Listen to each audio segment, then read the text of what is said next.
With the latest COVID relief bill heading to the president's desk, get this, some struggling businesses are still waiting on money from the last stimulus package.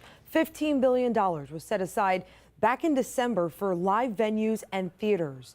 They were some of the hardest hit by COVID, the first to close and the last to reopen.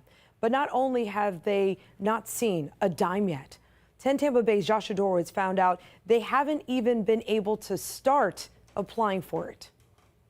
Bay Area businesses lit up in red 6 months ago, a plea to save our stages. Well, Congress answered that call, allocating money in December as part of the $900 billion relief package. And yet, do you think people realize now, heading into mid-March, that this money still hasn't become available yet? No. If I don't get this grant, there's really no path forward for Crowbar. Aside from a few local shows, bands just aren't touring yet, so Tom DeGeorge's Crowbar at Ybor City is still barely hanging on, as he says more than $300,000 in debt hangs over his head. I talk to people all the time, and when I try to explain to them that we were shuttered, we didn't receive proper federal assistance, and we still had to pay all of our bills, including 100% of our licensing, people are shocked. And I'm shocked that people don't know that. So why the delay? Well, it's a lot of money. And DeGeorge says he knows the Small Business Administration is trying to make sure businesses that truly need it will get it. But so far, the SBA hasn't been able to give any idea about when businesses will even be able to start applying for it. Some people, they're just hanging on by their fingernails. It'll be a year Saturday, Straz's CEO says they had to close. The good news is with vaccines ramping up, she says they have a full season planned for the fall. The challenge will be actually getting there. You know, you just don't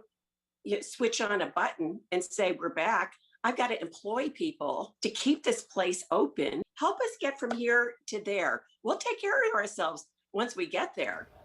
It could be 2 to 3 more weeks before applications are actually available. And even then, could take another month before businesses start seeing any of that money.